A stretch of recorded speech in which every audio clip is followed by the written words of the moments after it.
Hello, everybody, and welcome to Chat from a Hat. I'm your host, Josh Brown, along with my co-host, Caleb Luther. Caleb! Long time no see. How are you? Been a couple weeks. Been a couple of weeks. Took a week off. Had a little bit of sickness with me and Nancy, but, you know, we're doing okay now. We're good. Can't complain.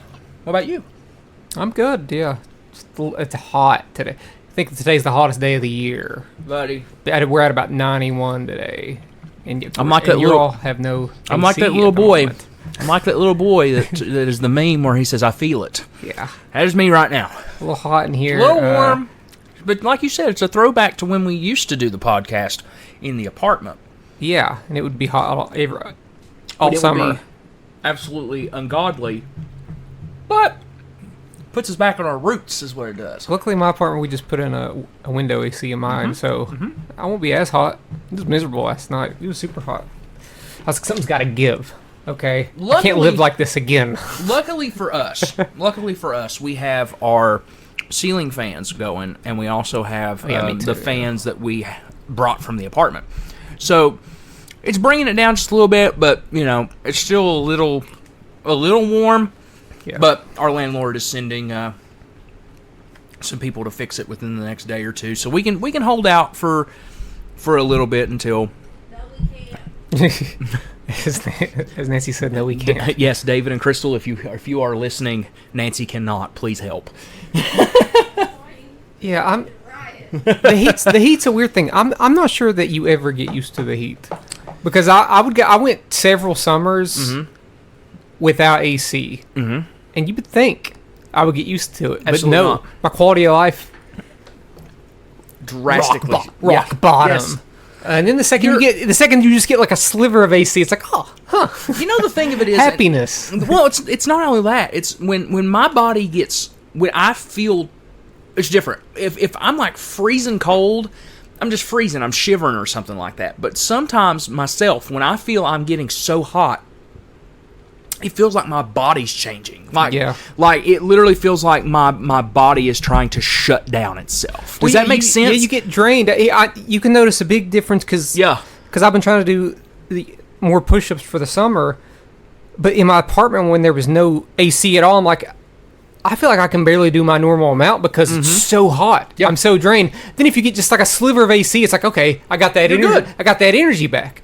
I'd rather be outside, at least where there's like outside elements or something, like some wind or something. And I know why it causes it, but it's always crazy to me when you go from outside and you come in and it is hotter inside than it is outside. Yeah.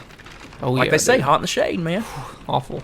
But we're Hot getting there. in the I think shade, but- I'm there and you'll get there. We'll get there. Like I said, we've got the fans on. We're good. We're not like horrible right now. Caleb, last week or 2 weeks ago, we talked about our summer playlists, and Yep.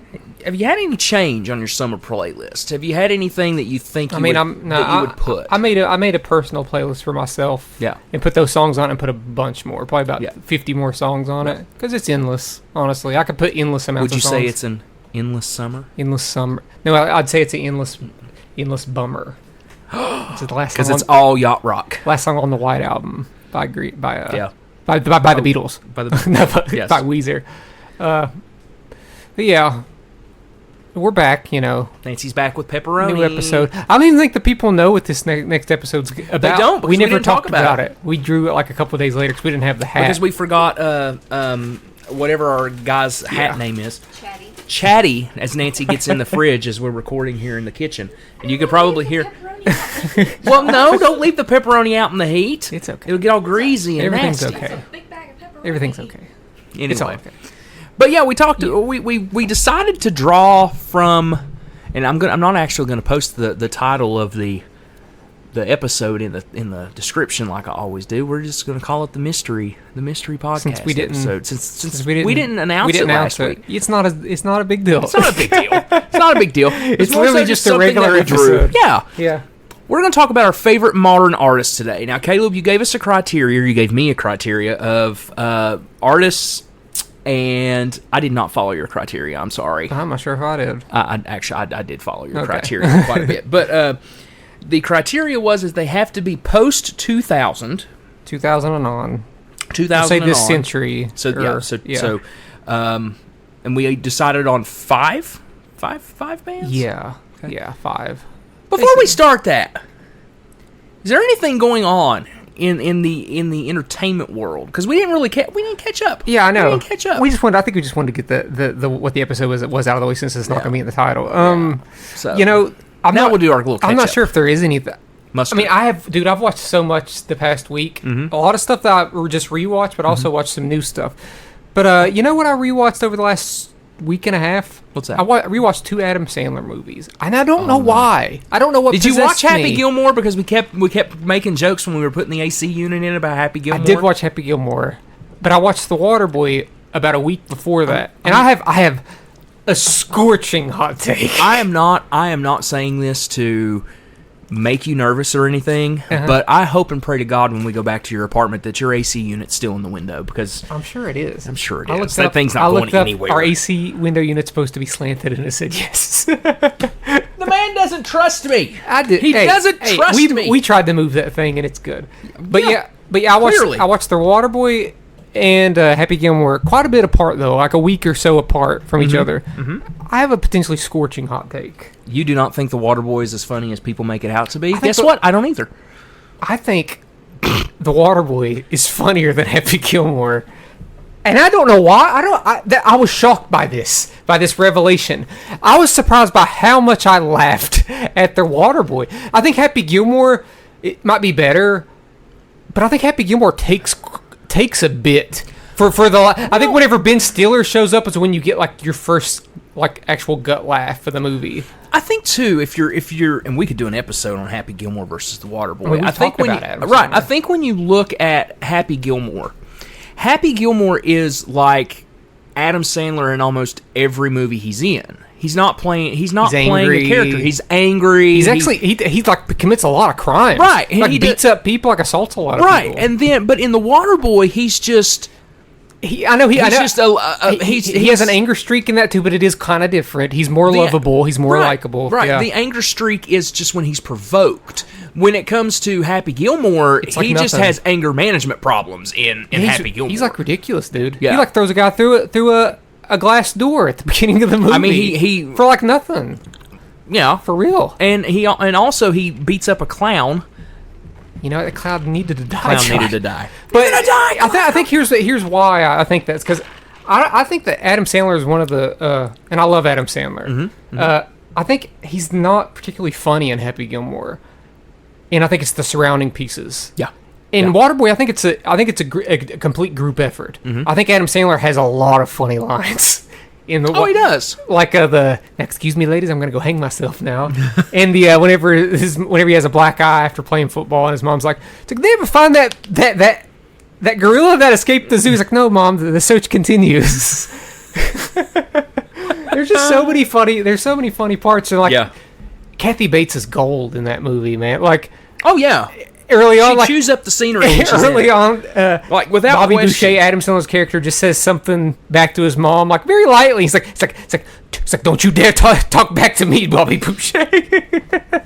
And obviously, Henry Winkler is incredible. I don't know, dude. It's very funny. It does have a lot of the typical Adam Sandler things that are like overdo a joke. Yeah. But I think that it's very funny. Both movies are funny. I'd say both of them are two of his top comedies. But yeah, I don't know what possessed me to rewatch that. I think the news of the Happy Gilmore getting a sequel made me want to rewatch Happy Gilmore. What do you think about that? Don't know. I'm always concerned because I always think about the Dumb and Dumber sequel. Yeah. And we've never got an Adam Sandler sequel this late in the game. Like, I mean, like the only Adam Sandler sequels we've had are like Grown Ups and like Murder Mystery. And Hotel Transylvania. That doesn't count. That's actually good though. Yeah. Yeah. So I don't know. Bit concerned. It sucks that it's going straight to Netflix, but it makes it more accessible. But it'll look cheaper. That's the thing about '90s movies, is that they were mostly all shot on film. And most '90s movies are going to look better than modern comedies. They just like The Waterboy is going to Maybe look they'll film it like a '90s movie. like The Waterboy looks better than like Bridesmaids. I just don't know what you do. I don't know what you do. Me I don't- neither. Chubbs is dead. Chubbs is dead. I know they'll dedicate the movie to Carl Weathers. Yeah, it's You could bring back. You're going to bring back Shooter McGavin somehow, probably. Yeah, I don't know. My whole thing is like, if you're setting up like a rematch between Shooter and and Happy. Yeah. Okay, I guess, Sure, but right. like that's Yeah. you know. Now see. if Shooter McGavin like turns around and he's like A good guy. a good guy in the movie, that would be different. But at the same time, it would also be this the stereotypical trope of sports movies and sequels. It's the Rocky treatment. Like Apollo Creed was, well, he wasn't necessarily the bad guy, but he was the antagonist. But you didn't root against him because he was a good boxer or anything like that. You rooted against him because he was against Rocky Balboa. Yeah. It's the same thing. It's and then Apollo Creed turns around and helps Rocky in Rocky 3. Yeah. If they do that, it's kind of that trope of the bad guy turns good and helps the guy get his mojo back. You know what I mean? I guess we'll see. We'll see. I hope it's okay. I hope it's good. Yeah. But, we'll see. Speaking of sports movies, I watched the new one. I watched a couple new movies this weekend, but I watched one that I've been looking forward to because it became available digitally, and that was a movie called Challengers. Mm-hmm. It has Zendaya in it. It's a tennis movie, and it was honestly spectacular.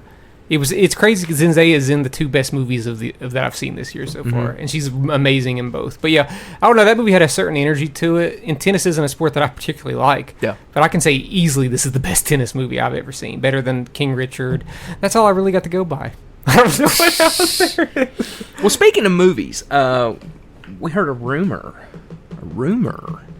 that the Logan Theater will be opening very, very, very soon, which is cool. They have completely remodeled 2 theaters. No, I think 6.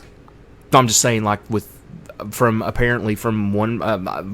I thought Richard told me that the big stuff is in 2 theaters. Okay, I was like thinking, the big stuff is in the two biggest the theaters. 2 bigger theaters. Yeah.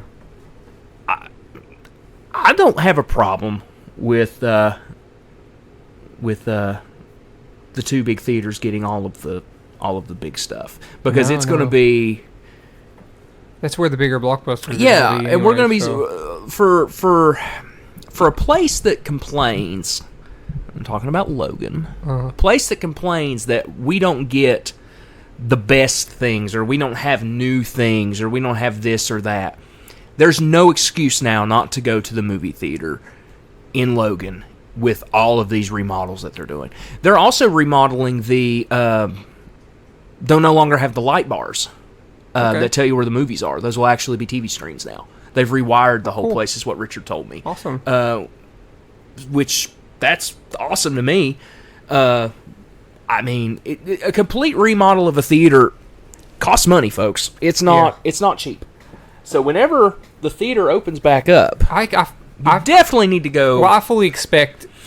I still haven't seen them market Kingdom of the Planet of the Apes, but it is still like number 2 in the box office. So I hope they get it. They will. I expect to watch 2 movies, 3, maybe even 3 movies within the first week. I expect to watch. If they get it, Kingdom of the Planet of the Apes. I know they're getting the Fall Guy because they marketed it, and I'm gonna watch Furiosa, the new Mad Max movie. I'd like to see those will all be incredible movie theater movies. They're gonna be loud. They're gonna be action packed, especially with the new. That's what I mean. Yeah, Dolby Atmos and everything that's in that theater, and the butt kickers and the reclining seats and all that stuff.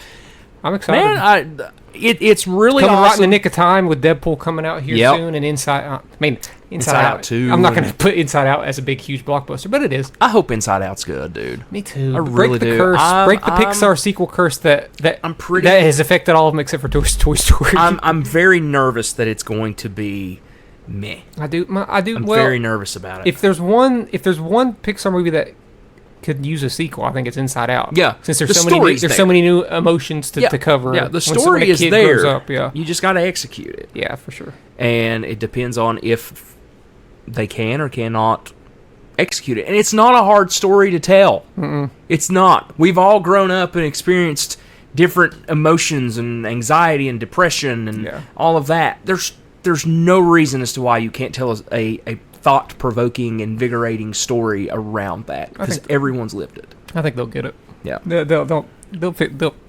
capture it. Yeah, not sure if it'll be as good as the first one, but what is? Yeah, so Well, Caleb, I did election coverage last week. Got some pats on the back from the workplace, which was nice. Got some pats on the back from the Associated Press as well. So that's kind of nice. Dumb. I wouldn't say it's dumb. I'm joking. I wouldn't say it's dumb because it's my job. I'm joking. But it, no offense, but I am glad that it is over for right now. Yeah. Because it was absolutely draining for a month, 2 months. But come October, we'll be right back around it again. You know, it hit me maybe Saturday night or Friday night that this upcoming election, and I'm talking about the presidential election, easily within our lifetime will be the worst election we've had, bar none. It's not even, it's actually not even close. It's the worst. I'd have to. We don't get political on this show often, but we're going to today. Not necessarily. This is just all around. It may be. I'd have to look back at all the different elections that's ever happened. Might be the worst. Might be the worst ever.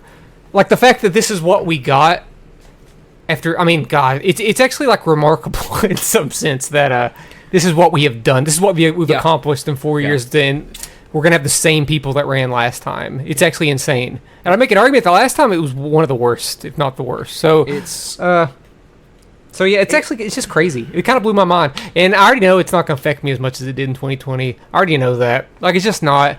I was a ball of anxiety last time, and I'm just not. It's not gonna affect me like that now. First off, I'm medicated. That helps a lot. I have said, and I'm so over it. I'm so over the who they choose for us, and it's crazy. I have always said this, and I will continue to say this. You can talk about the national politics all you want, but when it comes down to the brass tacks, your state and your local governments are way more important than the national elections ever will be. Because your state and your local elections dictate what happens to you for possibly the next up to 10 years. Yeah. 10 years. It's like the judge race that just happened. They're judges for 8 years. Yeah. 8 years. I know. Okay? Yeah. That's almost a decade of our lifetimes. Yeah. Yeah. That's important. That's more that'll important. Be 16 years That's for this more guy. important. And I always say this. The president is the most, quote-unquote, powerful person in the country. Quote-unquote. Is he, though? Well, no, because... Is he, though? No, because the president... If you look at... Because people forget about checks and balances. People forget about checks and balances. Yeah. People forget that the president only signs stuff what the Senate. legislature sends to them. It's not that the president walks into the House or walks into the Senate and says, here, do this. We're going to do this. Yeah. It's not how it works. And then, of course, with the judicial system as well, trying to counteract everybody and doing all this stuff and overturning things. And, again, we're not getting political. We're not getting political. My point that I'm making is that people need to pay, and this is from a journalistic perspective as well, people need to pay more attention to their state and local governments and their state and local elections than they need to pay attention to a presidential race. Yeah. Because a presidential race is not the end-all, be-all. Nah. It's just a... it's just. I know. Status. It's like a. Yeah, I know Nancy. I know Nancy in there right now is going. You're not supposed to be talking about that stuff. You're not supposed to be talking about that stuff. I'm gonna be honest, I couldn't hear what you were saying. Nancy said, "I'll be honest with you. I couldn't hear what you were saying." So, I didn't endorse anybody. I just said that the state and local government races and everything is more important than your. More important than a presidential race. She gave me a thumbs up, so I guess I'm good. Yeah. I won't get fired this week. Anyway, back to the movie theater. Come support Fountain Place Cinema when it opens back up. Yeah, They've worked really, really hard to upgrade the facility. If you haven't seen the pictures, go check out their Facebook. We've seen some kind of behind-the-scenes stuff, and it's going to look really, really, really cool when it's all said and done, and they deserve to have Big crowd.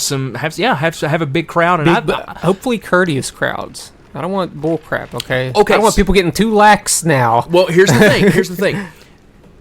I talked to Mike. Yeah. I caught Mike at the post office, and he was talking about how they were building things. Uh-huh. In between the seats, the rows of seats, there's a wall now. Yeah, I saw that. So people that are on phone, if somebody's on their phone, which you shouldn't be, you can still see it though. Go listen to the episode where we talked about movie theater experiences. Yeah. Well, he said that it may not interfere as much as it used to. Of course, if you're in the same row with someone, you'll still see that. Right. But yeah, just don't get on your phone. Let me tell you something. Just don't get on it. Let me tell you something, okay? Gosh, I saw, and I'm not saying that I'm going to do this, but I would love to do this. There is a row of seats. I don't know if you saw this picture. There's a row of seats. I'm thinking it's a handicap row. It is a handicapped row. Where there's like you can sit just by yourself. There's one seat, a space, three seats right there in the middle, and then a space, and then another seat. Oh, that's great. But let me tell you there's no way that's for us. Let me tell you something. Oh, we'll slip them a. Listen, let me tell you something. If that thing says there that it's not handicapped, those are ours. Oh, no doubt. I will lay claim to those furthest away on this podcast. The furthest away from theater goers, the better for me. Gosh, oh. But yeah, I thought about that claim too. steak. Of course, that's one of the that's not the smallest theater, but it is a smaller theater. Yeah. So yeah, we'll see how it looks in the bigger theaters. What the layout plan is in there. I'm excited. As soon as it opens, I want to get there as possibly. Hey, if they open this week, I might try to go Friday. I might see if they have the old man wants to go. Nancy's got to work in the space on Friday, don't you? Well, I didn't say you. You got to work in the space on Friday. What time? Till 5? I didn't ask you to go, so 6. I didn't ask you to go, so. Just kidding. If y'all want to go. You didn't have to ask. I just want to see. I just want to see if they open and see what the choices are. Yeah. There's at the very least 2 movies I want to see. Dude, I'm sure. But I definitely want to see Kingdom of the Planet. I'm sure. I'd like it more in theaters. It looks epic. Yeah. So. Okay. Oh, one more thing. Nancy, would you like to talk about the art show real quick? Okay. Never mind. We did an art show and it was really, really great. And at the Hive this past week, and yeah, it was great. Nancy doesn't want to talk about it right now because she's in there laying, and it was good. It was good. Yeah. So yeah, Caleb, tell you what, let's take us a breaky poo because I think we've got everything off our chests that we needed to get off our chests, right? Yeah, I think so. All right, we're gonna take ourselves a breaky poo, and then when we come back, we're gonna talk about our favorite modern artists. All right, Caleb, we are back, and we are talking about our favorite modern artists. Caleb, as always, we will let you start. Who you got? Who's your number 5, number 1? How many do you have? It's in no order. 5. Okay. Well, mine are not in any particular order either. I actually got 6. Okay, 6 is fine. But it'll make sense. Okay. It'll make sense in the end. Okay. Number 1. Okay. First one's one that I've talked about a bunch. I'm just getting them out of the way. My favorite modern artist, actually. By modern, I mean I got into him over the past 5 or 6 years, and he's my favorite. Technically, my favorite modern musician. That's Jeff Rosenstock. Okay. On the website is thisbandemo.com. Okay. It says that Jeff Rosenstock is an emo band. Okay. It continues with, when you use too many crayons and it just turns brown, but you still dig it. That's Jeff Rosenstock. Something for everyone at the something for everyone at the end. You're all together.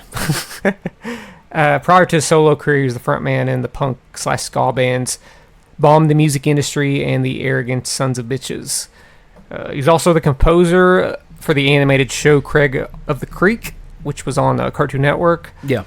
He has released 6 solo albums with varied genres such as punk rock, emo, power pop, indie, ska, and even shoegaze. A couple shoegaze tunes. I got into his music in 2020, maybe towards the middle of 2020. This is pandemic times, just searching for something to grab onto. Yeah. And I've honestly kind of been obsessed ever since. On April Fool's Day, in 2021, he announced that he was releasing an all-ska version of his album No Dream, which came out in 2020.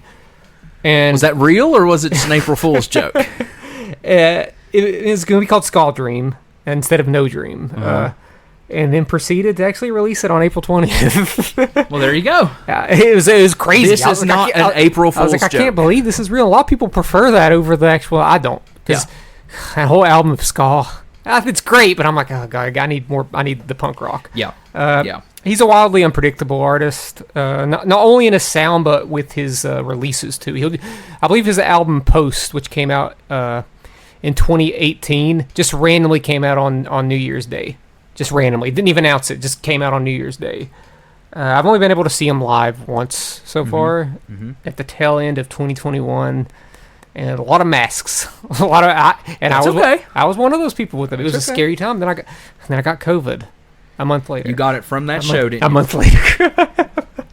A month later. Incubates for a month, buddy. Yeah, he's my favorite, no doubt. Always looking forward to what he has coming out new.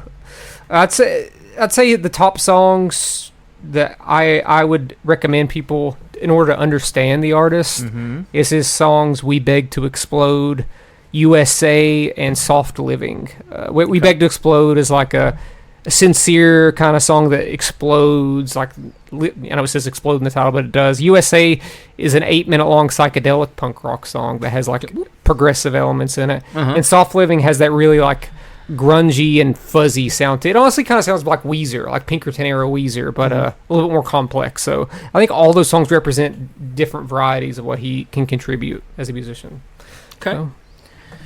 Well, my number 5, all of the artists that are on my list are artists that I've talked about on the show before. So you're kind of getting a retread, but maybe some of them I haven't talked about how I got into the artist. So we'll get into that. Yeah. The first artist for me is a band called Shovels and Rope. Shovels and Rope I heard about through our mutual friend Chelsea Wiley. She played them a lot, and I heard them and just really fell in love again with the raw power behind this husband and wife duo. A band, like I've said before, is just a husband and wife on stage. They play every instrument, sing at the same time. My songs about them, though, about them or from them. What's you? What's you? That's a running gag. I picked Birmingham from their first record, "Oh Be Joyful." It shows their softer side, and it shows them as a storytelling band. They are an Americana rock band, I would kind of classify them as. I could be wrong, but that's the kind of feeling that I get from them. But Birmingham is kind of a softer song, but it can show off their storytelling. Hail Hail is kind of a rock anthem for them, which kind of shows their more edgier side that they can do. And then the song "The Show" off of their latest record, Manicore, I feel is very layered and can show the production that they can bring into their music, because they're incorporating more keyboards and more just layered effects to their a lot of overdubs, let's put it that way, to their music now. So, yeah, Shovels and Rope, I don't think you can go wrong with them. I've said it on here quite a few times. They should be playing arenas. If not arenas, they should be playing huge theaters, like 5, 6, 7,000 seat theaters. So I guess it would be like a small arena, just because they're that good. They're that good. So that's my number 5. Cool. My number 20 is... Your number 20? 900 Things. Another one I've talked about a little bit on the show, but you're going to hear a little bit more about them, because this is the name of the game, folks. I like the name of the game. And the name of the game is Cursive. Great band, Cursive. Cursive. Very for good. a while. I didn't put them on my list because I knew you would put them on your Yeah. list, so we can talk about They're for a them. while probably my favorite, but it's been booted out a little bit. Yeah. Similar to Jeff Rosenstock, Cursive's genre template is just all over the place. Primarily in the emo post-hardcore genre. And in the 90s, in the late 90s, early 2000s, they adapted more art rock, indie rock, and prog rock into their sound. 2003's The Ugly Organ is still their biggest album, bar none, and the album that really made them stand out as a genre powerhouse. Just you could classify it as emo, but it's also a lot more than just that. From there on, they sort of recreated themselves from album to album, which in turn made them a much more divisive band. With Pitchfork specifically. Yeah. I think the last positive album they gave them was the Ugly Organ. So, and that's crazy because like Happy Hollow is awesome and Mom I'm Swollen is great. Yeah. Personally, I like all their follow up albums, and Happy Hollow and Mom I'm Swollen are probably the ones I like the most. I agree. With the Ugly Organ right there, Excuse me. I think the Ugly Organ is probably their most complete work and most cohesive work from beginning to end. But I prefer the overall ambition and songwriting with Happy Hollow. Right. And Mom I'm Swollen's just really solid and tight. I've seen Cursive live 5 times, which is the most. I was going to say it's probably your most. It's the most I've ever seen a band live. live. They haven't released an album since 2019, since Get Fixed. It came out in 2019. Which was kind of just one B-sides, of their weaker albums, but still kind of good. But I can guarantee whatever they release next will be anything but ordinary. Well, they're back, so.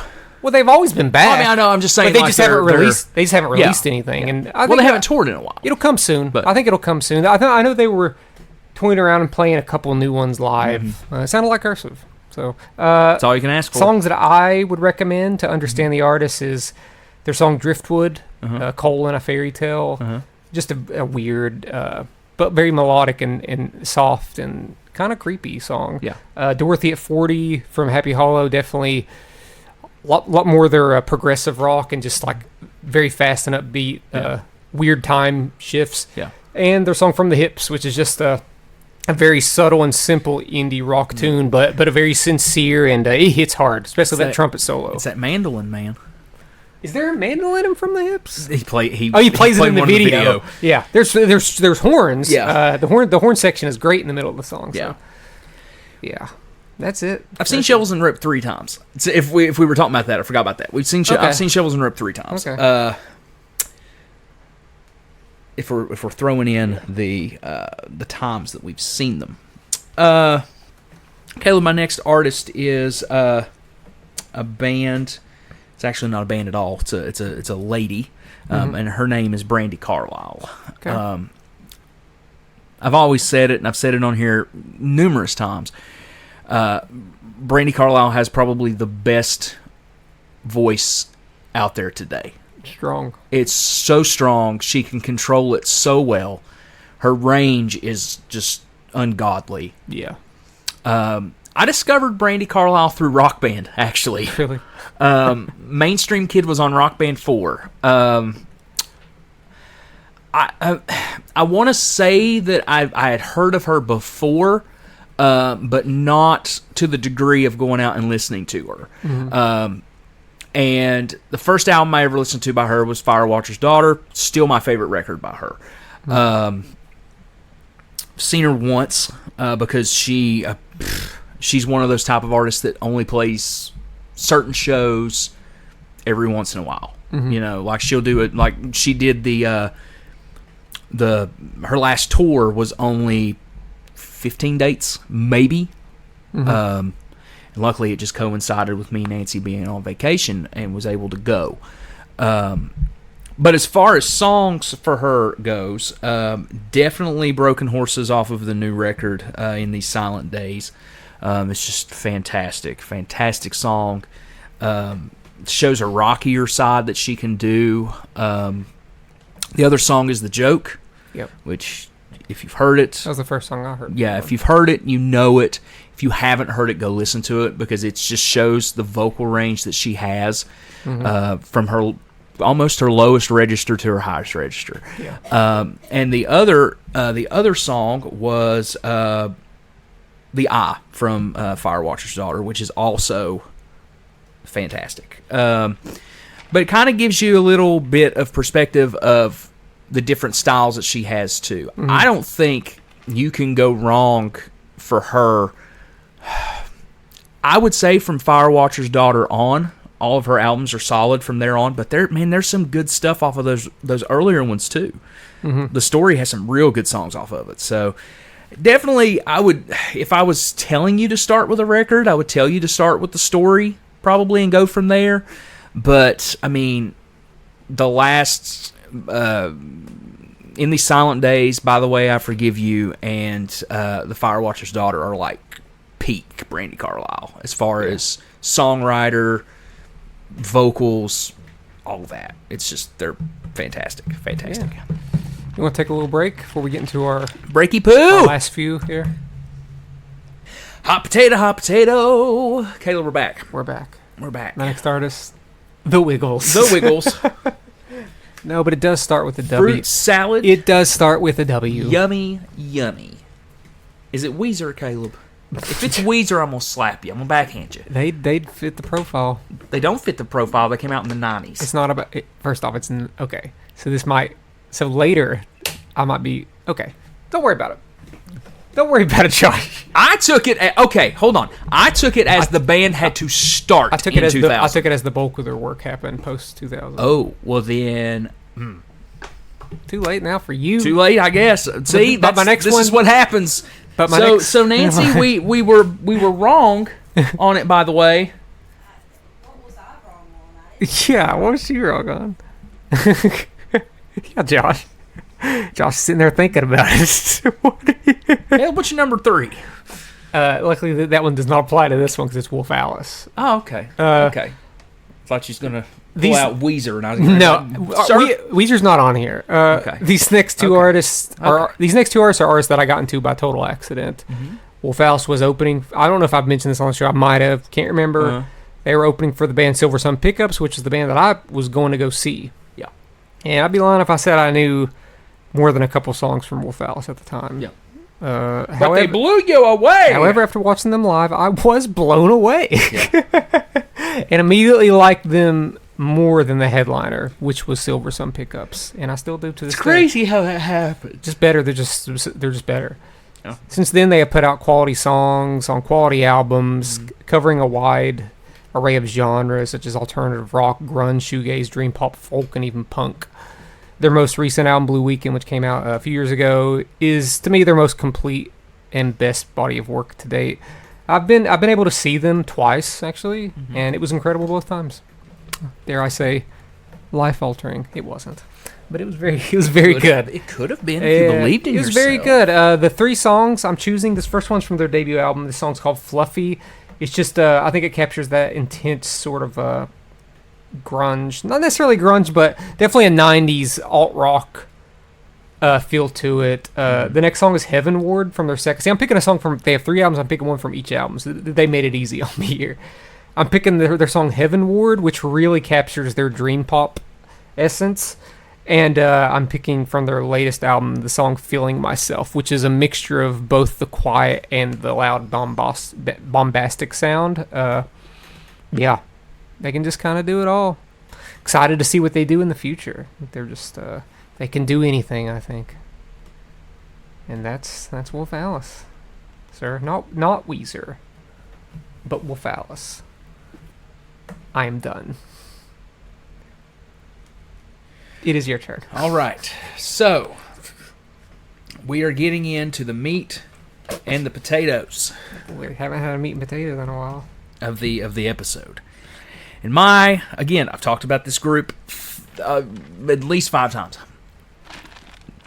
Jason Isbell and the 400 Unit. Yeah. I was originally introduced to Jason Isbell and the 400 Unit by a friend of ours named Ginger. But I did not, I wasn't really,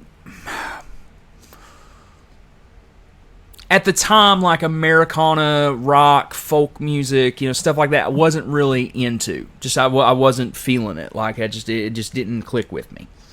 And then when Nancy and I got together, Jason Isbell was playing at the Appalachian Wireless Arena. Which, by the way, after we're off the air, I've got a story to tell about that, about the Appalachian Wireless Arena. So I got her tickets. We went, and I always say that seeing a band live versus their studio, you see the true talent of a band. Mm-hmm. You know? Yeah. And I didn't know that Jason Isbell, I thought Jason Isbell just sang. I thought he was just like a guy with a microphone that just got up there, maybe with an acoustic guitar every once in a while and just sang, you know. Because the songs by him that I heard, some of them are rock songs, but then you hear songs like Cover Me Up and stuff like that, which is kind of just acoustic driven and stuff like that. Now, this dude can play a guitar. He can shred a guitar. Yeah. And I was just completely blown away by him and the 400 unit, and I've been a fan ever since. Yeah. Seen them twice. We've actually got their set list and stuff hanging in here on the wall.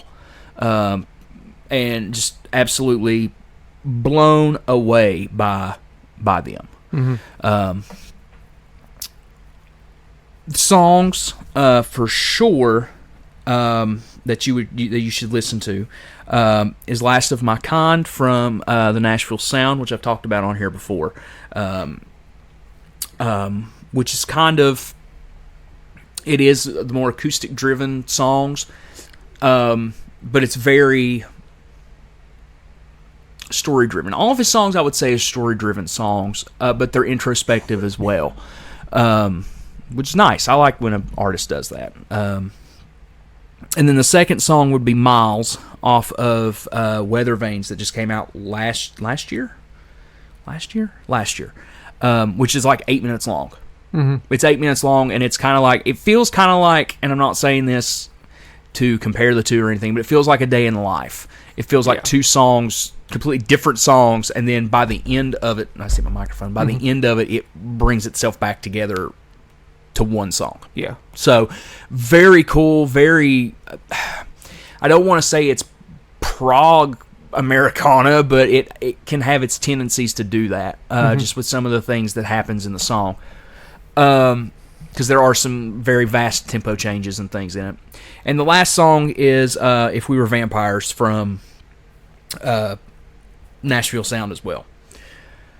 Probably one of his most popular songs, and if you go on like Spotify or Apple Music or whatever you get your music from, it's probably going to be in the top 5 of songs. It's just because the song is that good. Mm-hmm. It's just that good. If from a lyrical standpoint, I think honestly, and probably even from a musical standpoint, it's a perfect song. It's perfect from start to finish. The vocal delivery of just a dude that is just absolutely head over heels in love with his wife.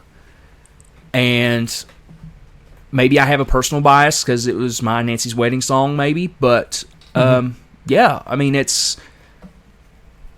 think it's a perfect song. I really do.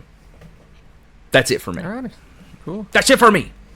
Okay, this next one is the cheat that I was talking about. Apparently I have 2 cheats, though. Okay. Listen, it's fine. Look, here's the thing: you and I are kind of both in the wrong here on this because we just randomly drew it and we literally spoke about it for maybe 2 minutes. So it's kind of our fault. But this is just a fun episode. This one's fun. This one's a cheat funsies. in the sense that it's 2 artists combined. Okay. And those 2 artists are Symbols of Guitars and Empty Country. Okay. Which same lead singer, similar projects, similar to Wolf Alice. If that's the case, then my last band is a cheat too. Okay. So similar to Wolf Alice, I saw Symbols of Guitars open for Cursive in 2012. What followed was me being totally obsessed with their music. Yeah. It felt like one of the first times where an artist catered specifically towards me with their song structures and stuff. I was like, I've been waiting for this kind of music to be made. Yeah. And while that's not true that they just catered to me, they were indeed. No, they catered to you. They were definitely like a niche band, however you want to say it. They messaged Caleb and said, "Listen, we've got this song. Listen, we want you to listen." I have talked to them online. I've talked to them in person. Watched them perform live 3 times, and the 2 times they were the headliner, there was likely under 100 people in attendance. That's insane. Yeah, so that is insane. So while their tenure as a band ended suddenly in 2012 or 2017, after 4 amazing albums, like that's a great run of 4 albums that I love, the singer continued his unique approach to music with his newest project, Empty Country. Yeah. Fortunately, it's still very niche music. I don't even know if they play. They don't tour, which is semi-smart because you're not losing money, at least like that. But they'll play some shows around about. He probably honestly records the music himself, like do. He's been recording with John Agnello since the Symbols Eat Guitars days. So that's who he goes to. So he's partial producer, but Right. But yeah, the new project is very niche, but I'm just glad Symbols Eat Guitars sort of lives through this new project, which is nearly equally as fantastic. Yes. It really feels like a continuation of what Symbols Eat Guitars would have been doing anyways. So right. I got 2 Symbols Eat Guitar songs and 1 Empty Country song. The first Symbols Eat Guitar songs is their song Shore Points. It was in their stage on my favorite album by them, Lindsay's Alien, where they had no choruses. It was just kind of chaos. It was like psychedelic. And that's what happened to every Meet Me in the Matinee song after. No choruses other than pure beauty. Well, they're for an album at least. Yeah. Yeah. So Short Points is like under 3 minutes. It does so much within that 3 minutes. Their song Jackson, which had a little bit more structure to it, and I thought would have been the song and the album that would have broke them out, but it never did. But Jackson is probably their best song. In Empty Country, on their newest album, they have a song called Dustine. It's spelled like Dustin, but it has an E at the end of it. So Dustine, like Justine, but Dustine. An epic and wonderful, emotional, bombastic song that really feels like a continuation of what Symbols was doing to begin with. So, speaking of, real quick, I want to side note just a moment. At ASW the other night, I had to halfway run sound at the show, and our friend Rachel was actually like running the sound. You know what I mean, like doing everything. So she made a playlist, and I told her, I said, "Hey, I've got a playlist that you can play before the show. You know, you don't have to worry about trying to find music or anything like that to play." And she goes, "No." She's like, "Well, I've got one. If that's okay." I was like, "Yeah, sure." So I'm standing in front of her, in front of the music. You know, just I'm watching the crowd come in. You know, my usual stuff that I do during the show or before the show starts. You know, mingling with people, talking to people. You know, making everybody feel welcome. And I hear a guitar start playing. And I'm like, why does that sound familiar? She played Headbox. Oh, God. And by us? And I was like, and I kind of looked at her, and she had this big, like, shit-eating grin on her face. And her husband, Colin, was sitting there next to him and said, Howard told me that I messaged Howard and said, "What's your favorite Meet in the Matinee song?"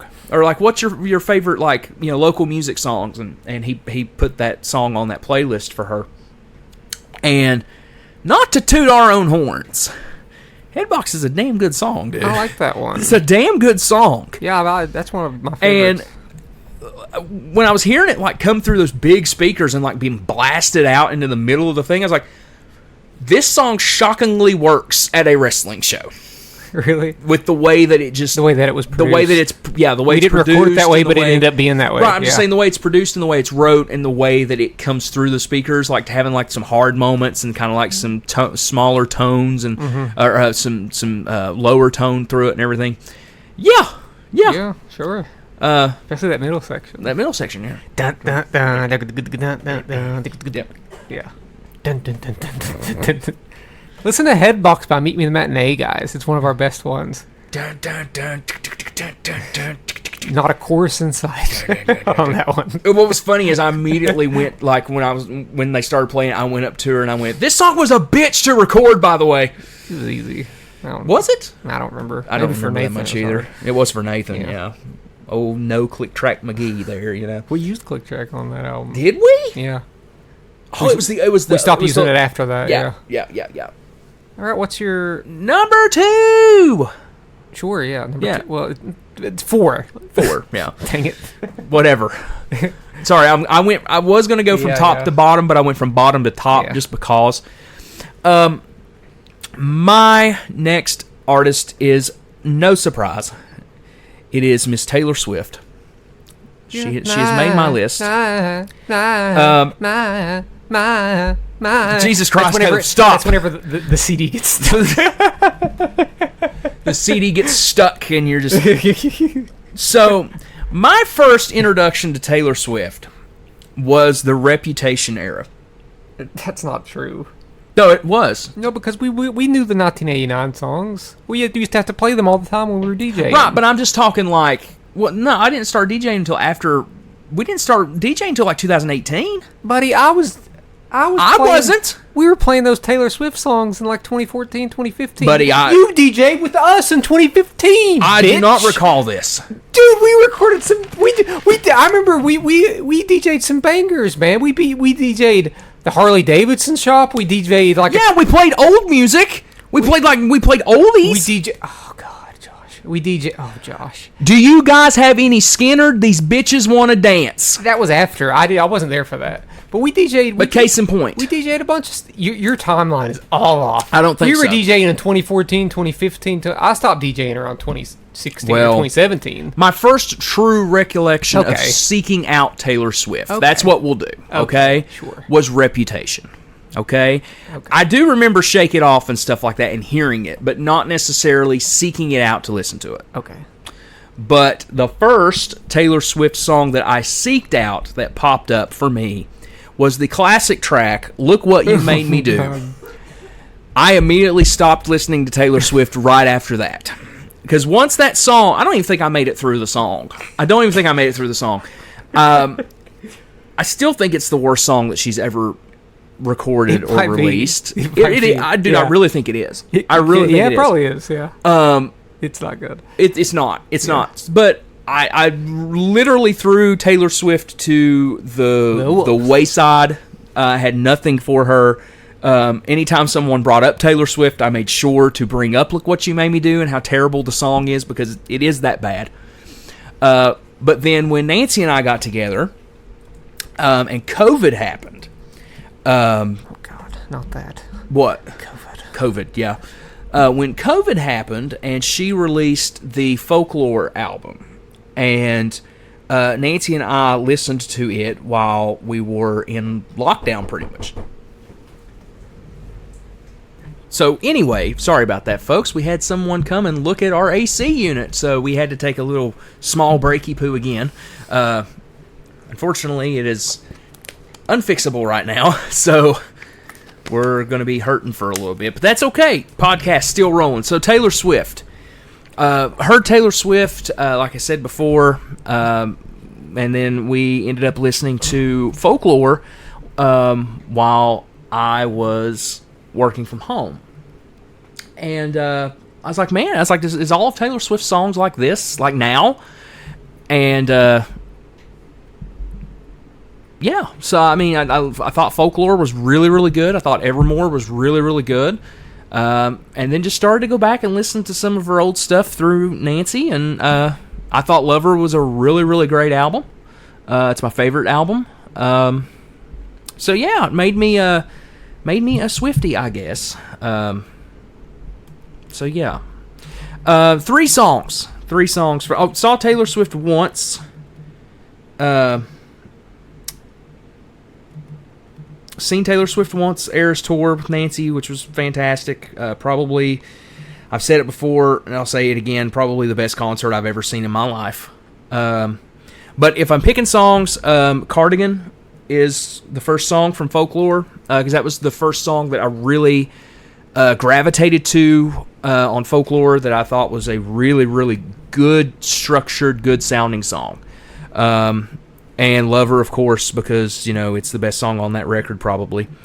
And I went ahead and put the All Too Well 10-minute version on there, because I think as a storytelling song, it's probably one of her best personal storytelling songs. But yeah, what's Taylor got to be sad about? Go buy another jet. I agree, man. I agree. You can't help but agree. But so yeah,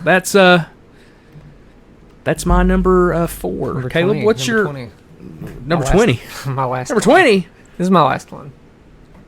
Okay, now brace yourself. Okay, I'm bracing. Okay. How mad am I going to be? I don't know. Shouldn't be mad. Okay, Jeez, God. I'm not going to be It's mad. just a podcast, folks. My last one. That means I'm going to be furious. Nah, you shouldn't be. Okay. My last one is Radiohead. It seems like Radiohead is a '90s band, but the bulk of their discography was released post 2000. They only had 3 albums. I'll let you have it. And their first album to me is a throwaway album. That's what I was getting ready to say, because to me, Radiohead really doesn't start until the Bends. The Bends, yeah. So the Bends and OK Computer are their only big '90s albums. Because I mean, Pablo Honey doesn't sound anything like anything else.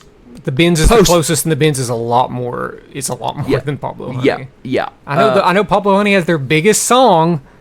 But it's not their biggest album. I was going to say, is it their best song? Not even close. Not even close. It wouldn't even crack the top 50, probably. Probably not. But give me everything on Moonshaped Pool over Creep. Everything. I'm in agreement on everything. That. I'm on agreement. Yeah, the bulk of their discography is released post 2000. So how many when we saw Radiohead, because you and I both saw Radiohead at the same time, and I don't mean to interrupt you, but it's a band that we both know and can talk about. Yeah. How many people do you think were pissed off that they didn't play Creep? I don't know. Like, I'd say most people go there because they're Radiohead fans. Yeah. So they're not. They sold it out, and not too long after they did start playing Creep again live. Yeah. I think they've embraced it somewhat, which is cool because it is a good song for what it is. It's just not a great Radiohead song. And it's like Song 2 by Blur. For what it is, I mean, as a joke song, it's great, but it is hardly a Blur song. Like it's literally a joke song. Yeah. But Creep's not a joke song. They probably meant it wholeheartedly when they released it. And for what it is good. Yeah. I mean, it launched them into the mainstream, and And what's funny about Radiohead to me, is it launched them into the mainstream. But man, they're a cult band now more than anything. They're a cult band. They're still very huge though. Like we talked about in the band draft, how many monthly listeners they got. They have the second most monthly listeners. And I agree with that. But again, when you go out on the street, okay, for instance, let's go through the city of Logan right now, and say, name me a Radiohead song other than Creep. Name me one song off In Rainbows. No, just anything. Oh no! Name me a Radiohead song that's not Creep. You might get a Karma Police. Get one. You might get a Karma Police, maybe, but that's other than that. That's it. You might get a Wolf at the Door. No, I'm joking. No. I agree. They shifted in sound after 2000, and sort of became the Radiohead that we know today. Yeah. For better, for worse. I still think their peak as a band is the '97 masterpiece OK Computer. It's my favorite album by them. But their next best albums have all come out in the 21st century. Kid A, Amnesiac, Hail to the Thief, In Rainbows, and A Moonshaped Pool are all beautiful and devastating King works. of Limbs, sir. I like King of Limbs. King of Limbs. It's not great. It's better live. The songs are better live. Yeah. We did enjoy them live. Yeah. We did enjoy the King of Limbs songs live, but not.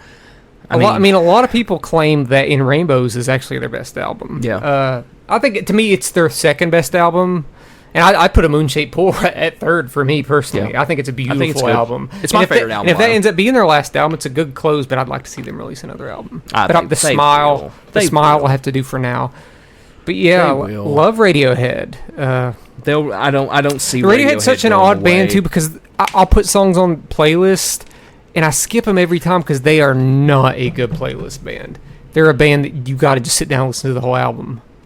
What was that? You knocking? Or that was me. Okay, that was me. Yeah, that was me. Okay, yeah, that was me. I was just making sure. Yeah, they're not a good playlist band. I think you got to really sit down and listen to the albums. There might be a few songs that fit well on a playlist, but it's one that you got to be in the mood for to just sit down and listen to it with headphones on because their albums make you feel a certain. Sort of like Pink Floyd. Pink Floyd's kind of like the same way, and I'm not saying that the two bands are similar. No. I'm just saying from that perspective of Pink Floyd is not a singles band. They are a concept record band. They are a sit down and listen to the whole album band. I'll agree with that for sure. This was a tough one to pick 3 songs to describe Radiohead, and I don't do a good job at this, I'll go ahead and tell you. But I'd still, nonetheless, I prevailed and picked 3 songs. The first one here is Paranoid Android from OK Computer. Not my favorite song on the album, but it's so big and vast. And it's probably the closest they've come to being like a prog rock band. It has the heaviness, it has the lightness, it has the creepiness, the eeriness. It's a lot. Yeah. The next one I have Everything at the Right Place from Kid A. the first song on Kid A, and a wildly different Radiohead than what you knew from their OK Computer days, and I think maybe their best, if not their second or third best song. And the last one I have is Jigsaw Falling Into Place from In Rainbows, my favorite song from In Rainbows, and one of my favorite Radiohead songs. It has the good beginnings of an acoustic track with an upbeat drum beat, and it sort of like expands and becomes a little bigger. Love it. Love Radiohead, folks. What can I say? I could have added some more electronic stuff in here, but as much as people like to say that Radiohead became electronic, they really didn't. There's like one song on Kid A, Idiotech. I wouldn't necessarily call them electronic. I would more so just call them... They're art. It's just it's art rock. It's art rock, and they have a couple instances there on Kid A and Hail to the Thief where they sort of delve into more electronic sounds, but it's still much more than that. There's still guitars. There's guitars on basically every, but you don't hear a lot of distorted and loud guitars post 2000s. Right. Radiohead. I look at it from the perspective of they use electronic instruments, but they do it in an artful way. It's not the electronic. It's not being used to make like a dance beat. They it's sequencing. I think they utilize loops fairly well in songs and let that play out, and then it's a sequencing thing. It's not necessarily this is the driving beat behind the song. It's like Daydreaming off of Moonshaped Pool. Yeah, that has a loop in it, and it's just a beautiful and haunting piano melody with all that stuff in the background. It just really makes it very dreamy. And then I just talk about Moonshaped Pool because it's my favorite Radiohead record, but Burn the Witch is the same way. It's an orchestra backed song. Oh yeah, it's very orchestra driven with a it sounds like a programmed drum beat, at least there for a while. And bass that's either coming from a synth bass or a bass trying to sound like a synth bass. Yeah. There's just a lot of different textures in that one, and the whole album. So that's the thing about Radiohead. That's what they are. Yeah, they're just a texture band. I think they go into the studio sometimes and it's like, okay, so this song in Pro Tools has 45 layers on it. Yeah, and then Tom York just goes, we need to add 5 more. Yeah, and they have no reason. They have no reason and no rhyme. That's what. That's just like it needs one more guitar. What I love so much about A Moonshaped Pool is that they really delve into the orchestral bits of, I guess, the guitar player, Johnny Greenwood, composing those moments. And one of the most underrated Radiohead tracks, which is the second to last song on that album, which is the Tinker Tailor Soldier. It's a perfect James Bond song. Like just the way the orchestra comes in, it's very like dark and mysterious. Well, and I know they have a James Bond song that Spectre, which I love. Yeah, which I'm sort of glad it didn't make it to the. I think they should have used it. Oh, it's better than what we got. Yeah, it's the best James Bond song I've heard personally. I don't like hardly any of them, but there's some good James Bond songs, but man, there's some stinkers. I just love. There Radiohead. are some My bias stinkers. is showing. I just love Radiohead. It's okay. It's all right, dude. Spectre's beautiful. I love that song. Yeah, I'm glad they released it. My last band is Ghost, of course. Like, if I had to take a stab in the dark of my favorite, at least from 2010. Okay, I would say if we're just looking at 2010 onward, no question, it's Ghost. Yeah. I think they have 5 solid records with maybe 2 skips on each record. Maybe. Don't sit here and ask me to pronounce those album names because I'm not going to be able to do it. However, discovered Ghost from Nathan, actually, which is crazy. We were on our way to an ASW show, and he was just playing music like always on our way to the show, and he goes, "Man, have you heard this band Ghost?" I was like, "No." I was like, "I don't know anything about them." And he played Square Hammer. Oh yeah, and he was in love with that song for like months. Yeah. I was like, man, this is not bad. This isn't bad. and then went and listened to Melora. I don't know how you say it. The third record. Off to the races since then. I think they've only gotten better. Impera, I didn't think was great when it first dropped. It had some really good songs, and had some that aren't that great, but that album's grown on me a lot. I still think Darkness in the Heart of My Love, or Darkness in My Heart, or whatever, is the worst song on that record. Is Impera, is that their last one? It's their latest one. That one track, that opening track, man. Kassarian, yeah, it's great.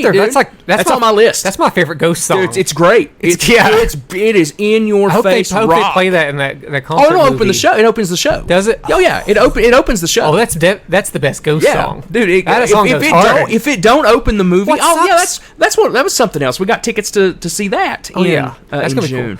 Cool. I wish they had more songs that sounded like that, because I was like, I didn't think they were capable of sounding like Rush. Well, I will say, I'm not going to spoil it for you. Okay. I'm going to spoil it for you. Yeah, I don't care. You can. They do 20s. That song is like dun, dun, dun, dun, dun, dun, dun. Yeah. They do that live. The only 2 times they did it is for the movie.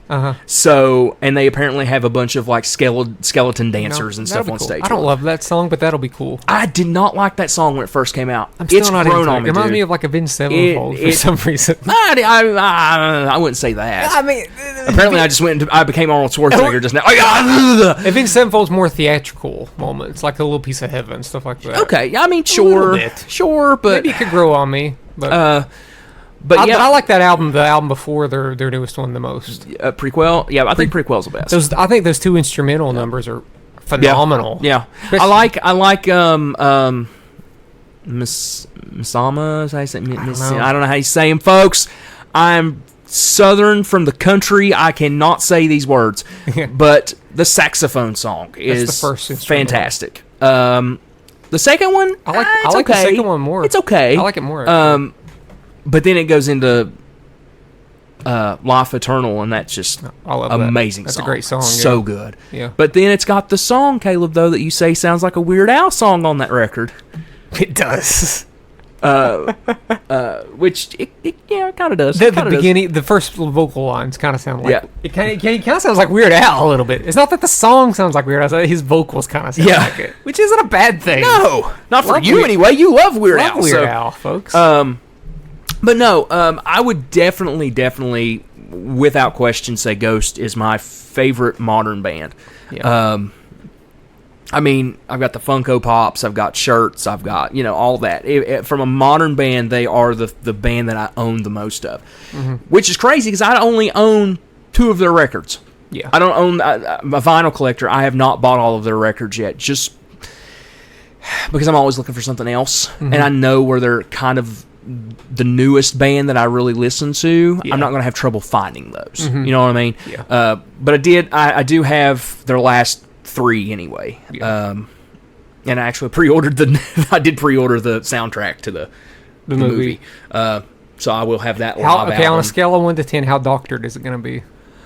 To be honest with you, because every music documentary, every music live concert I've seen has been doctored. Quite a bit. Every one of them. I listened to the song they released. Dude, he's nasally. He's super nasally. Well, that's his voice. No, I know, but here's the thing. On the records, it's not as bad because he doesn't have that mask on when he's singing. When he's singing with the mask on, you can tell it's nasally. I don't mind the doctoring. I don't either. The Talking Heads even doctored theirs. I mean, dude, so it's I listen to Kiss Alive and think it's one of the best live albums of all time. Guess what? It ain't even live. I'll still say, man, that Metallica one was so doctored. I don't care what anybody says. The one that we watched in theaters, so doctored. Well, here's the thing. To the point where at times it didn't even feel like a live concert to me. But here's the crazy thing is that if we're going to talk about Metallica now is even better live because Lars has started to play with a click track apparently. Good. Cool. And which... It's good for him. They're not going 100 miles an hour anymore. They've actually slowed down. I think that was a few years ago. It was right after Hardwired came out. They had posted like some videos and stuff like that of them playing, because they do that every time they do a show. They'll post a song from that show, like a Pro Shot show or a Pro Shot video from that.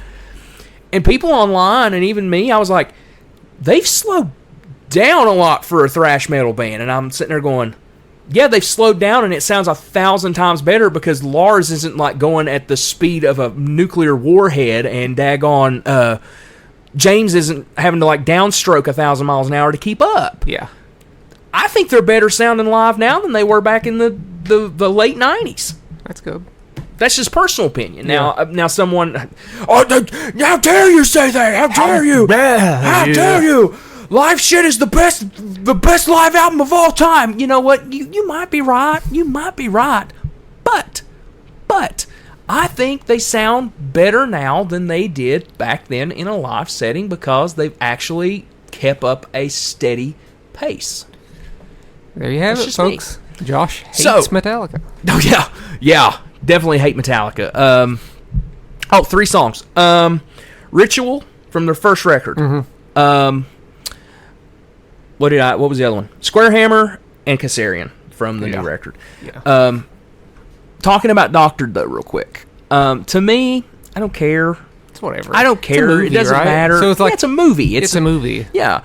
You will have to watch the web series, though, to get caught up. I don't got to do a daggone. You do, because it plays into the movie. I don't got to do it's anything. Like apparently, according to the synopsis, it is the finalization of all of the stuff. How much time there's is 19 this gonna take there's out of my 19 life? chapters. Oh my god. Wait, no, I take that back. There's 22 chapters. Jeez, I think. I'm They're literally like 3 minutes apiece. I'm just there to watch the songs. Bro. They're like 3 minutes apiece. I don't care about no story in a concert movie. But Metallica tried to do this. Like, guys, get Dane DeHaan out of here. Here's the thing, though. But this story revolves around the band. It doesn't revolve around a person outside of the band. Even worse. Though it'll be funny. If it's anything like the web videos, it will be funny, and that's what I'm kind of looking forward to because Tobias Forge is a hilarious individual in those videos. So, and on top of that, what we were talking about, you're talking about the cheat between, two bands and whatever. Mm-hmm. That was what I was talking about, because Ghost isn't technically a band per se. Tobias is. They are Ghost. a band. No, not according to him. Well, not according to him. Well, we said artists. So I mean, no. I was just saying it from the perspective of that. Tobias says that they are just hired guns, and he is. Yeah, Ghost. I mean, I listen to a lot of bands like that. Yeah, so I would say Empty Country is kind of like. That's what I'm saying. Yeah. That's what I'm saying. Like, yeah. That's the same thing. Yeah. But yeah, dude, I can't wait for that movie. I really can't. I'm like excited. I think that's the first movie this June the 20th. Okay. That's a Thursday. Shockingly, it's sold out. They added 2 new screenings. Okay. For it. It would be at 7, 7:30, and then on Saturday it plays at 3 and 3:30. That's the thing. Like, they should have known. Yeah. They should have known when they came this close of selling out Big Sandy, because they were within like 200 seats of selling it out, I think. They'd sell it out now. Oh, they would have to be at the Civic Center. Yeah. They'd have to be in the Civic Center now. Yeah. Ghost, if you're listening, come back to the Civic Center. Well, it's called the Charleston Coliseum. The Charleston Coliseum and Civic Center, whatever it's called this week. Yeah, just don't say anything bad about certain. Oh God, Josh. Don't say anything bad about certain arenas around here. You'll get banned from their Facebook pages. Cut the chatter. The chatter. That's the chat from the hat this week. Oh, that's nailed it. Nailed it. That's the episode. That's the episode, folks.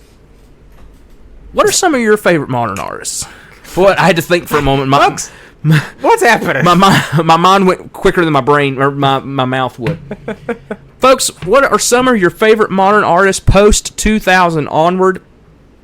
I'm sure there's going to be a lot of emo in here from people, which is fine. That's cool. We like emo music too.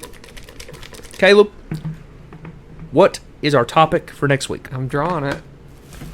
I'll put it back. If it's another musical one, I'll put it back. It's too many weeks in a row with music. Hate to say it. That'll be like... I'm all the time. I'm up for talking music all the time. There's only so much I can talk about before I repeat myself. That's true. I mean, look at me. I don't know how you feel about this. Let me see. I don't know how you feel about this, Joshua. It's different though. I mean, I'll do it, but I don't know how many I've seen. I really don't. Okay, but I'll do it. I guess you're gonna find out. Yep. And what is the episode, Josh? The next episode is a Will Ferrell rank list. we are going to talk about the man-child himself, Will Ferrell rank of list. movies that we've seen. I assume maybe I've seen more than you. You probably have, but now that I think about it, I have seen a little quite more a bit. than you I've think. seen quite a bit. Yeah. Probably some of them I don't remember. I'll have to read some of the synopses out again. Out of the big four, let's say the big four is Will Ferrell, Adam Sandler, Jim Carrey, and let's throw in Seth Rogen. Will Ferrell is my least favorite by a landslide. So this will be interesting to see how upset I get while I'm listing things. Love Will Ferrell. Hopefully I think Will Ferrell is a brilliant comedian. The way that he can dedicate to a bit is unlike anything. But sometimes I don't like to see a 100-minute movie of it. Have you seen the trailer for the new movie that's coming out with him? Which one? Nancy, what was the name of that movie? It's him and Reese Witherspoon. It's apparently coming on Amazon, Hulu. I might have. Amazon Prime. The trailer's already out for this movie. Do you know when it comes out? January 2025. I did see that, yeah. Why? I don't know. Why is the trailer already out for that? Why not? Why is it coming out in 2025? Don't know. Let's ask him. What? I tell you what it is. It's all that blue screen effect that they're having to deal with because they shot it all on blue screen. They did not shoot it on location anywhere. What is the movie? I don't know. Did they do that? No, I kind of hope not. I don't know. It's a movie about how apparently Reese Witherspoon and Will Ferrell have booked weddings. I don't know if they're wedding planners. Okay. Yes. But they booked one on the same day. The hotel is double booked, so they have to share, quote unquote, share the place. That's refreshing my memory. So it might suck. It probably is gonna suck. But I love to see Will Ferrell in a good grounded role. It's only happened Stranger Than Fiction. It's not that grounded though. It's still like a sci-fi movie. Everything Must Go is really. That's what I meant. Everything Must Go is really his one. Sorry, I mean Stranger Than Fiction. It's just one true grounded role. Kind of depressing though. But I've seen him do comedy and not go too over the top before. Yeah, especially when he's in doses. Are we willing to count movies where he is the standout but nowhere close to being the lead? Like Old School. Are you talking like Old School? Yeah, I count Old School. I mean, like I count Old School. Would you count Wedding Crashers? Shows up in that, kind of steals the show. Dude, here's the thing about Wedding Crashers. Ladies Man. In Wedding Crashers, he is probably the most memorable thing from that movie. Exactly. So I would count it. Yeah, I would have to draw the line at Austin Powers, even though he kills me in Austin Powers. Damn, because I was going to include Austin Powers. Because when I think Will Ferrell, it's so minimal. But when I think Will Ferrell, that's the role I think of. Hello up there. I seem to have fallen down a cliff. But that's not the only. Austin Powers is awesome. Yeah. So that's not the only memorable thing about that movie. But I have to think about like what movies like Ladies Man. Like he's like the best thing about that movie. I've never seen Ladies Man. Oh, he's the best thing about it. I've never seen Ladies Man. I've seen clips. It's time to kill the Ladies Man. The time has come to kill the Ladies Man. That's right. Nathan used to. Jesus Christ. I don't love the movie, but he's funny in that. It's movie. One of those. He's funny. The Ladies Man is one of those guilty pleasure movies that you quote. It's not good. It's like Ready to Rumble with me. I'll quote Ready to Rumble all day, but you know what? It ain't a good movie. Well, Will Ferrell is also he's really funny in like Jay and Silent Bob Strike Back. So like, where does the line get drawn? I think those are the roles that he like thrived in. Small little character roles. I tell you what. You make a list. Send the list. I'll send you the movies. You send me the movies, and I will rank them. Thankfully, and I won't put it in any order. Also, the reason why I kind of picked and was okay with that is because my week is going to be absolutely hectic. There you go. Because Monday we leave. I have work, and then after that we will be doing some more things here at home. So it's going to be very, very hectic for us. So, yeah, anything that's easy is easier the better right now for us. So, okay. Yeah, Will Ferrell ranking list. Caleb, where can people find Chat From a Hat? They can find us by typing in Chat From a Hat on Facebook, Instagram, Twitter, TikTok, and you can email us at chatfromahatcast@gmail.com. Yeah. So, folks, we will talk to you next week, and we are going to be talking Will Ferrell movies. Once again, tell us what your favorite modern artist is, and we will probably talk about him next week on the show and tell you how wrong you are about your choices. But how much you want to bet somebody puts like Avenged Sevenfold and stuff like that? That reminds me is that I know we were wrapping up, but this reminds. No, this go is ahead. A TikTok thing. Go ahead. Is that I TikTok the other day. It's one. I mean, I haven't made a popular TikTok in months. And I wouldn't even call this popular. Just it got over 1,000 views. That's still not much. But I did my top 10 debut albums. Mm-hmm. My top 10 favorite debut albums. Okay. I didn't say these are the greatest. Okay. So I just put my 10, and there was some really solid stuff in there. Mm-hmm. You know how many times I got "Appetite for Destruction" as a comment?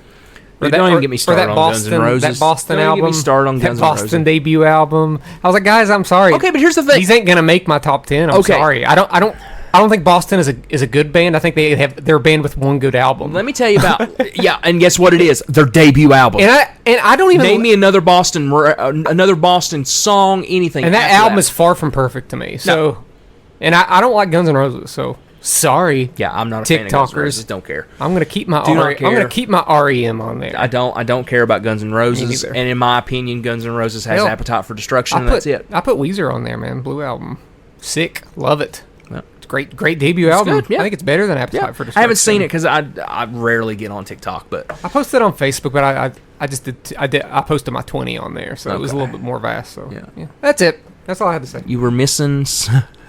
Well, no. Used to be the recurring joke was you're missing Weezer on here, bub, but you put them on there. So they're in the top 10. All right, folks. Well, thank you for listening to Chat from a Hat. We will talk to you next week about Will Ferrell movies.